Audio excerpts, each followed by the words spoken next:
جب حضرت حسین رضی اللہ عنہ نے اپنے چھوٹے لڑکے علی اصغر کے حلق سے تیر کو نکالا تو علی اصغر کے حلق سے خون کا پھوارہ جاری ہوتا ہے اور وہ شہید ہو جاتے ہیں۔ چنانچہ حضرت حسین رضی اللہ عنہ مقابلہ کرتے ہیں، بالآخر ایک دشمن آپ کے سینے پر بیٹھ کر آپ کا سر قلم کر دیتا ہے اور نیزے پر آپ کا سر رکھ دیتا ہے۔ جمال الوجود بذكر الإله وتصفو الحياة بنور هدى۔ السلام علیکم ورحمۃ اللہ وبرکاتہ، نحمده ونصلی علی رسولہ الکریم، اما بعد فقد قال النبی صلی اللہ علیہ وسلم الحسن والحسین سیدا شباب اہل الجنہ او کما قال رسول اللہ صلی اللہ علیہ وسلم۔ اللہ کے رسول صلی اللہ علیہ وسلم نے حضرت حسن اور حضرت حسین رضی اللہ عنہما کے بارے میں فرمایا کہ یہ دونوں جنت کے نوجوانوں کے سردار ہیں۔ آج میری گفتگو کا موضوع حضرت حسین رضی اللہ عنہ کی شہادت اور واقعہ کربلا ہے۔ حضرت حسین رضی اللہ عنہ کی شہادت کا تفصیلی واقعہ اس مختصر سے وقت میں بیان نہیں ہو سکتا، لہٰذا مختصراً عرض کر دینا مناسب سمجھتا ہوں۔ محترم حضرات، جب یزید حاکم بنا اور حکومت کی باغ ڈور کو اس نے سنبھالا تو کچھ لوگوں نے اس کے ہاتھ پر بیعت کر لی اور اس کو اپنا حاکم مان لیا، لیکن حضرت حسین رضی اللہ عنہ نے اور آپ کے کچھ ساتھیوں نے یزید کو حاکم نہیں مانا تھا، کیونکہ اس کے بارے میں مشہور تھا کہ وہ فاسق ہے، فاجر ہے اور کھلم کھلا شراب پیتا ہے۔ چنانچہ حضرت حسین رضی اللہ عنہ کا ارادہ یہ تھا کہ جو بھی شخص حاکم بنے، حکومت کی باغ ڈور کو سنبھالے، وہ شخص دیندار ہو، اللہ کا ڈر اس کے اندر ہو اور رسول پاک صلی اللہ علیہ وسلم کی سنت پر عمل کرنے والا ہو۔ اسی وجہ سے آپ نے اور آپ کے کچھ لوگوں نے اس کے ہاتھ پر بیعت نہیں کی۔ چنانچہ کوفہ والوں کے خط حضرت حسین رضی اللہ عنہ کے پاس آنے لگے اور وہ لوگ کہنے لگے، مطالبہ کرنے لگے کہ ہم آپ کو اپنا امیر اور اپنا حاکم مانتے ہیں، ہم آپ کے ہاتھ پر بیعت کرنا چاہتے ہیں، چنانچہ آپ کوفہ آ جائیے، ہم سب آپ کے ساتھ کھڑے ہیں۔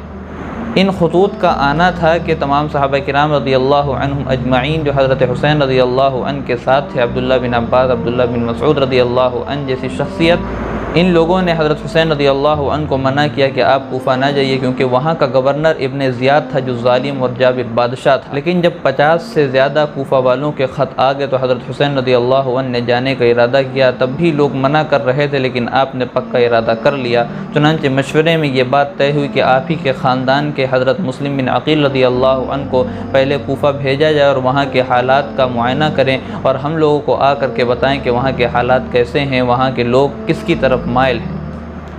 چنانچہ حضرت مسلم بن عقیل رضی اللہ عنہ جاتے ہیں اور ایک واقعہ پیش آتا ہے جس کے بعد حضرت مسلم بن عقیل رضی اللہ عنہ کو ابن زیاد کے آدمی قتل کر دیتے ہیں، شہید کر دیتے ہیں۔ ادھر سے حضرت حسین رضی اللہ عنہ کوفہ جانے کے لیے روانہ ہو جاتے ہیں اور ایک میدان آتا ہے جس کا نام کربلا ہے، وہاں پہ ایک مشہور شاعر فرزدق آتے ہیں اور وہ بتاتے ہیں کوفہ والوں کے حالات کو کہ کوفہ والوں کے دل آپ کے ساتھ ہیں اور تلواریں یزید اور ابن زیاد کے ساتھ ہیں۔ اور اسی مقام پہ حضرت مسلم بن عقیل رضی اللہ عنہ کی شہادت کا واقعہ بھی سنتے ہیں۔ چنانچہ یہاں پہ حضرت حسین رضی اللہ عنہ ارادہ کرتے ہیں کہ اب آگے نہ جایا جائے بلکہ مدینہ لوٹ جایا جائے۔ ابھی یہ باتیں چل ہی رہی ہوتی ہیں کہ ابن زیاد کے لوگ آتے ہیں اور حضرت حسین رضی اللہ عنہ کو اور ان کے خاندان کو چاروں طرف سے اس میدان کربلا میں گھیر لیتے ہیں اور حضرت حسین رضی اللہ عنہ یہ مطالبہ کرتے ہیں کہ ہم کو مدینہ واپس بھیج دیا جائے، لیکن ابن زیاد کی طرف سے یہ وارنٹ آتا ہے کہ حضرت حسین رضی اللہ عنہ کو زبردستی بلا شرط کے ان کو گرفتار کر کے لایا جائے اور زبردستی میرے ہاتھ پر بیعت کرائی جائے۔ اور 7 محرم الحرام کو آل رسول پر، اللہ کے رسول صلی اللہ علیہ وسلم کے خاندان والوں پر پانی بند کر دیا گیا۔ اس کے بعد حضرت حسین رضی اللہ عنہ نے 9 محرم الحرام کو ایک رات کی دشمنوں سے مہلت مانگی، اور اس وجہ سے نہیں مانگی کہ اس رات میں اقتدار والوں سے، حکومت سے سمجھوتا کر لیا جائے، بلکہ اس رات کی مہلت اس وجہ سے مانگی کہ اس رات میں اپنے اللہ کو، اپنے خدا کو راضی کر لیا جائے۔ چنانچہ وہی ہوا، حضرت حسین رضی اللہ عنہ اپنی عورتوں، اپنے بچوں کے ساتھ مل کر رات میں سجدہ ریز ہو گئے اور اللہ کو اپنے راضی کرنے میں لگ گئے۔ جب دوسرا دن طلوع ہوا اور 10 محرم الحرام کا دن شروع ہوا تو حضرت حسین رضی اللہ عنہ نے چاہا کہ یہ ظالموں کے سامنے خطبہ دیا جائے، ایک بات کی جائے حدیث کی روشنی میں، قرآن کی روشنی میں۔ چنانچہ حضرت حسین رضی اللہ عنہ نے ان تمام احادیث کو، ان تمام اقوال کو ان کے سامنے بیان کیا جو حضرت صلی اللہ علیہ وسلم نے حضرت حسن، حضرت حسین رضی اللہ عنہما کے بارے میں فرمائی تھی حدیثیں۔ لیکن وہ ظالم و جابر لوگ تھے جن کا دل ذرا سا بھی نہیں پسیجا، ان کے سینے میں دل نہیں، گویا کہ پتھر تھا۔ چنانچہ میدان کارزار گرم ہوا اور حضرت حسین رضی اللہ عنہ کے خاندان والوں نے اپنی ہمت کے، اپنی جرأت کے، اپنے مردانگی کے جوہر دکھانے شروع کیے اور لوگ ادھر شہید ہونے لگے۔ حضرت حسین رضی اللہ عنہ ایک ایک کو لے کر کے آتے اور اپنے خیموں میں رکھتے کہ اتنے میں حضرت علی رضی اللہ عنہ کے جوان لڑکے علی اکبر تلوار کو ہاتھ میں لے کر کے میدان کارزار میں نکلتے ہیں اور دشمنوں کو للکارتے ہوئے ان پر حملہ کرتے ہیں اور کچھ دیر تک کے حملہ کرتے ہیں، مقابلہ کرتے ہیں۔ اس کے بعد دشمن ان کو اپنے گھیرے میں لے کر کے ان کا سر تن سے جدا کر دیا جاتا ہے۔ اتنا سب کچھ ہونے کے بعد حضرت حسین رضی اللہ عنہ نے صبر کے دامن کو نہیں چھوڑا اور جو لوگ شہید ہوتے ان کے گھر والوں کو صبر کی تلقین کرتے اور پھر میدان کارزار میں آ کر کے اپنی جرأت کے جوہر دکھانے لگتے۔ بالآخر حضرت حسین رضی اللہ عنہ نے اپنے چھوٹے 6 مہینے کے لڑکے علی اصغر کو اپنے گود میں لیا اور ظالموں کے سامنے آ کر کے کھڑے ہوئے۔ حضرت حسین رضی اللہ عنہ نے ان دشمنوں سے کہا کہ ظالموں، تمہاری دشمنی مجھ سے ہے، اس بچے سے تمہاری دشمنی کیا ہے جو اس پر تم نے پانی بند کر دیا ہے؟ خدا کے واسطے اس کے لیے 2 گھونٹ پانی تو پہنچا دو۔ یہ کہنا تھا کہ ظالموں کی طرف سے ایک تیر آتا ہے جو حضرت علی اکبر کے حلق میں جا کر کے پھنس جاتا ہے۔ جب حضرت حسین رضی اللہ عنہ نے اپنے چھوٹے لڑکے علی اصغر کے حلق سے تیر کو نکالا تو علی اصغر کے حلق سے خون کا پھوارہ جاری ہوتا ہے اور وہ شہید ہو جاتے ہیں۔ حضرت حسین رضی اللہ عنہ نے اس خون کو اپنے چلو میں بھرا اور آسمان کی طرف پھینکتے ہوئے کہا کہ یا اللہ، دیکھیے آپ کے حبیب صلی اللہ علیہ وسلم کے خاندان کے ساتھ کیسا ظلم کیا جا رہا ہے۔ اس کے بعد اپنے جگر گوشے کو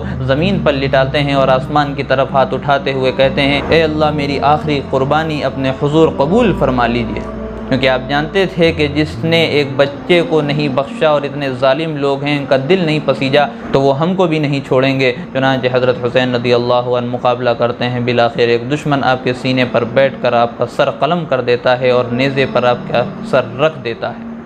تو کسی شاعر نے کیا ہی خوب کہا کہ قتل حسین اصل میں مرگ یزید ہے، اسلام زندہ ہوتا ہے ہر کربلا کے بعد۔ صرف یہی نہیں ہوا بلکہ بعض روایت میں آتا ہے کہ آپ کی نعش پر اور آپ کے خاندان والوں کی نعشوں پر گھوڑے دوڑائے گئے اور آپ کے سر کو ابن زیاد کے سامنے کسی تشتری میں پلیٹ نما کسی چیز میں پیش کیا گیا تو ابن زیاد نے اپنی لکڑی کو حضرت حسین رضی اللہ عنہ کے ہونٹوں پر رکھا تو اس وقت جو صحابی وہاں موجود تھے حضرت زید بن ارقم رضی اللہ عنہ وہ تڑپ اٹھے اور کہنے لگے اے ظالم، اس لکڑی کو اس ہونٹ سے ہٹاؤ، کیونکہ میں نے اکثر حضرت محمد صلی اللہ علیہ وسلم کے ہونٹوں کو اس ہونٹ پر رکھے ہوئے دیکھا ہے۔ تو اس طریقے سے حضرت حسین رضی اللہ عنہ کی دردناک شہادت کا واقعہ پیش آیا،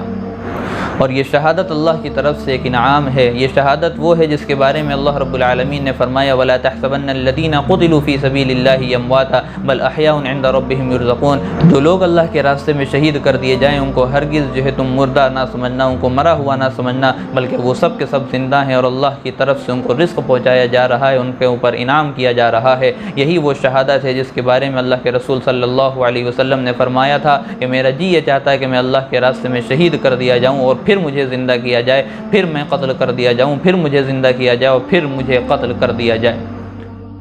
یہی وہ شہادت ہے کہ جس کے بارے میں رسول پاک صلی اللہ علیہ وسلم نے بتایا کہ جنتی جنت میں جانے کے بعد کوئی بھی ایسا جنتی نہیں ہوگا جو یہ چاہے گا کہ اس کو پھر سے دوبارہ دنیا میں بھیجا جائے، لیکن جو شہید ہوگا وہ یہ چاہے گا کہ مجھے پھر سے دنیا میں بھیجا جائے اور پھر مجھے جو ہے اللہ کے راستے میں شہید کر دیا جائے، پھر مجھے جنت نصیب ہو۔ تو یہ خاص ایک انعام ہے اللہ رب العالمین کی طرف سے جو خاص بندوں کو ملتا ہے۔ تو یہ چیز نہیں ہوتی کہ جس کو اللہ کا خاص انعام ہو تو ہم اس کے اوپر روئیں اور اس کے اوپر ہم ماتم کریں اور اس کے اوپر ہم نوحہ خوانی کریں اور لوگوں کو جمع کر کے ایک مجلس قائم کریں جو صرف رونے کے لیے ہو، بلکہ ہم کو چاہیے کہ جتنی بھی چیزیں ہم کو قرآن و حدیث سے ملتی ہیں اور حضرت حسین رضی اللہ عنہ کے بعد ائمہ مجتہدین اور بزرگان دین سے ہم کو جو ملتی ہے، ان کا جو رویہ، ان کا جو عمل رہا ہے، ہم کو اس چیز کو اپنانا چاہیے۔ جتنی بھی چیزیں بعد میں نئی نئی چیزیں ایجاد کر دی گئی ہیں وہ بدعت ہے، حرام ہے، غلط ہیں، جہنم میں لے جانے والی ہیں۔ اللہ تعالیٰ سے دعا ہے کہ اللہ تعالیٰ ہم سب کو اپنے دین کے لیے قبول فرمائے اور جتنی بھی خرافات 10 محرم الحرام کو اور محرم کے مہینے میں ہوتی ہیں